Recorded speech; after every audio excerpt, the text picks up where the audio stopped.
Bu videolarımı görüp belki köpeğin canına beni zağla kılışanlar, meskara kılışanlar mümkün. Şunda bu sumu ben delivermen. Bu men özüm tokup algan. 2050 yılda bir yerde sözlengen şundaq bir hikaye. Bir vaqtlarda Uyghur Abdunum rayonunda yaşayatkan Uyg'urlarning iqtisodiy ahvoli intayin keyinga chekinib, ilojsizlik intayin ko'payib, shunda bir zamonlar bo'lib qoldi. Shuning bilan Uyg'urlarning tuyuqsiz kallasi ishlab ketib,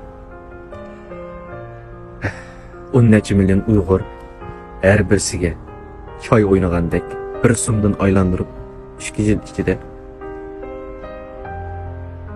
bütün Uyg'urlarning hammasi millioner bo'lib ketdi.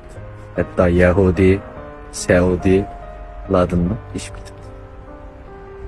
Bu işler tarix başta izlib qoldi. Chunki nima shunda qila olibdi? Burun başdan o'tkazgan shu ishlardan o'rnak ilib, savoq ilib, hatta biz bir-birimizni yo'limisak, bir-birimizning qo'ng'ini ko'rsak, qimlashmaydi ekan. Bir-birimizni yo'lisak biz rivoj topa oladi ekanmiz. Biz asli burun mandaq bir bir millet ekan. Esek yetamiz. Shuning bilan ashundaq bütün Uyg'urlarning hammasi millioner. Bu gapimni anglab balkim ba'zi bir ahli yig'ila ketganlar shuni bilib eshakka mingizib bermagan deb qo'yishadi. Ahmoqlik so'z.